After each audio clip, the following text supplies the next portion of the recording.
All right, Bob. So, what year were you born, on what date, and what day of the week was it? I was born on Tuesday, July 4th, 1944, 10:08 in the morning. Oh, and was there anything special about that day that your The parents only thing that I remember other than being the 4th of July was the doctor had to be called off the golf course. And tell me about your parents. Where were they born? When were they were born? What memories do you have of them? My mom was born in 1911 in Youngstown, Ohio, and she went to school at Ohio University and later went to teach in Minnesota. And my dad was born in 1902 on December the 5th in a small town in Minnesota. I don't recall the name.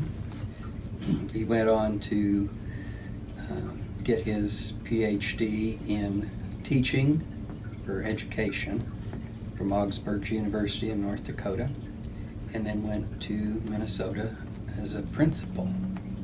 And Mom came to his attention when some kid wouldn't spit out his gum, and she put his head in the trash can and bounced it back and forth until he spit it out. And so that was when they met, and I don't know how long after that, but I don't think it was too long after that that they were married. Oh, that's great.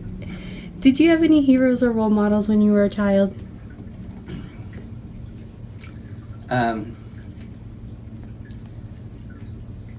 I kind of remember Mickey Mantle as being somebody special, and liked to listen to the Yankee games because of Mickey Mantle being there and how good he was. I also remember Bob Mathias, who was an Olympian just about the early 60s, late 50s, and there was a movie about him, and I thought he was pretty special. Great. What's different about growing up today than when you were growing up?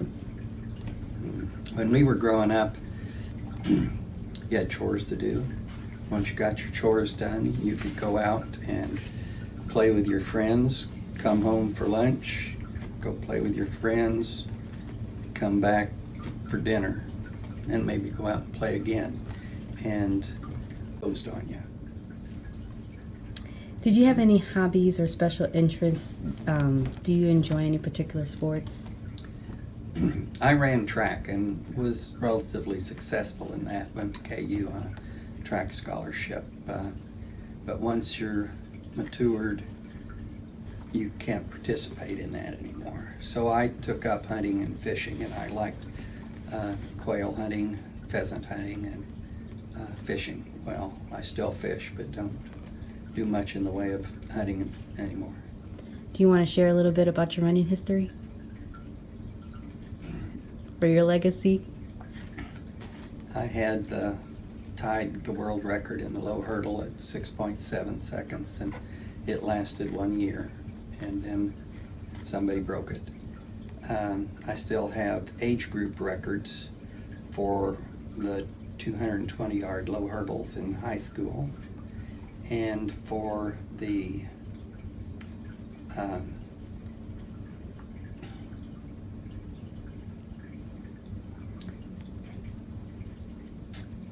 there's another one that I had. Oh, the 100 meters at the time. And I had a lot of success and enjoyed that. Good. That's great. What things are most important to you now, and why?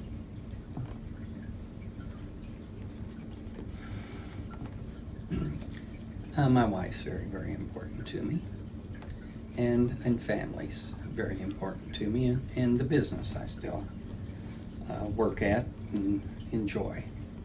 That's awesome. What do you remember about some key life events in your 20s, your 30s, your 40s, if any?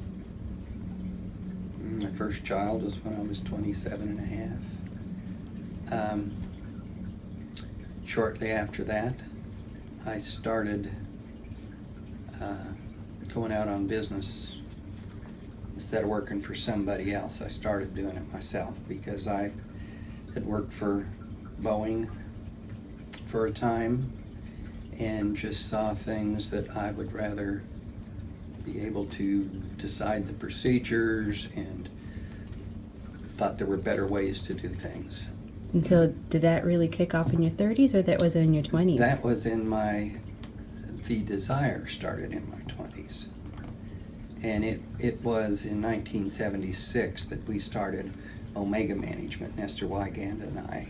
And that changed 3 years later to Wygand Omega Management.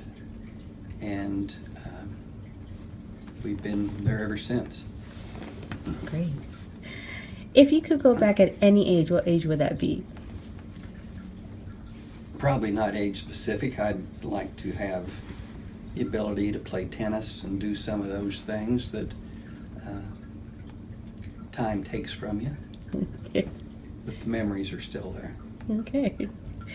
And what's your most cherished family tradition and why?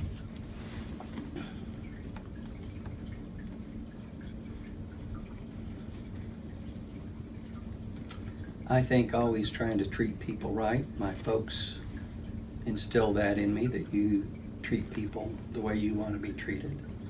And just trying to get that passed on. We have that in our business, and we're trying to get it to the next 2-3 generations. That's great. What do you feel have been the important successes in your life?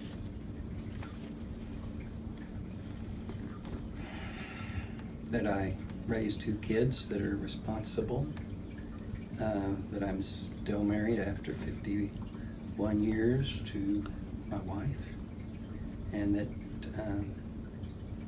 those things are instilled in my kids. That is beautiful. Those are great successes. What, if anything, would you have done differently in your life?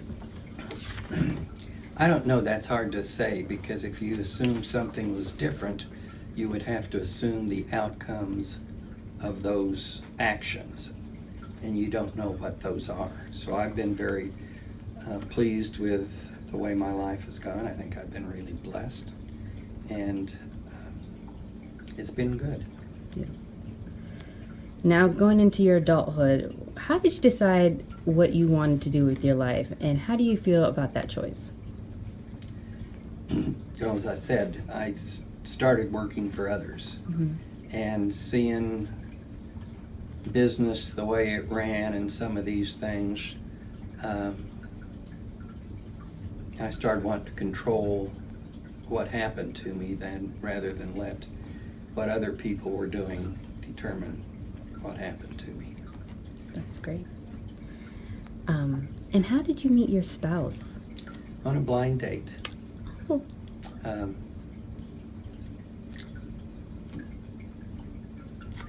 The brother of my old girlfriend set me up with Bonnie, and I believe it was late June or early July, and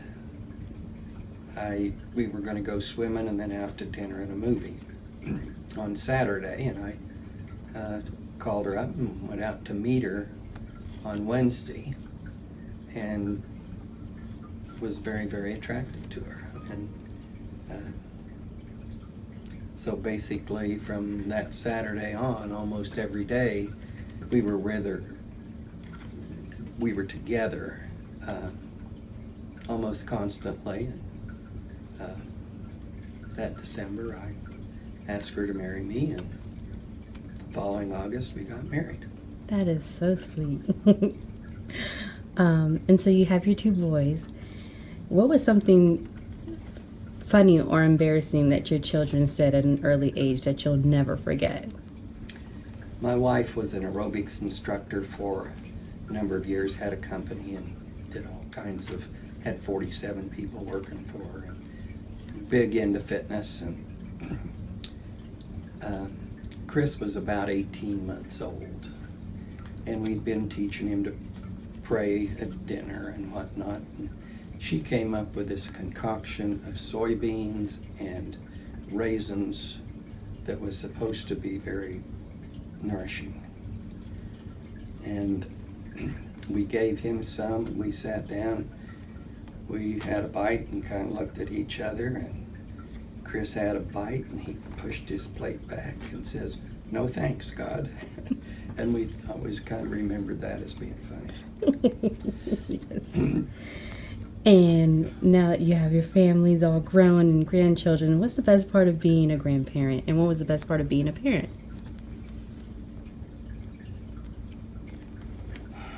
And the best part of being a parent, of course, is watching your children succeed and grow as mature and responsible adults. And it's kind of the same thing with grandkids, but you can always send them home if they're not doing that. So Yes. that's a nice feature of the grandparent. Okay. Doesn't happen often. All right. And then, did you have any nicknames during your childhood?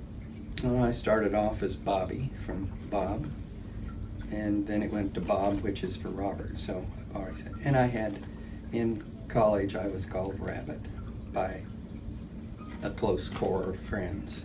Cool. And how are you like your mother, and how are you like your father, or unlike them? My dad was he was a college professor, could stand up and be at ease in front of people, but he would just as soon sit back and watch others, and I have that characteristic.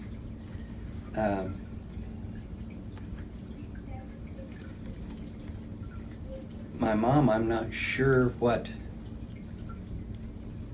except wanting to do things right. She always wanted things to be done right. That's a great quality. What do you think has stayed the same about you throughout your life? Oh, I hope people always say that I'm friendly and that I'm helpful and that I am respectful.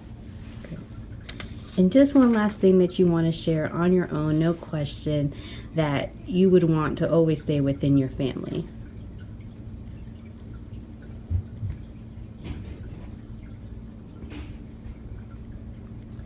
Family is forever, and that's what it is. You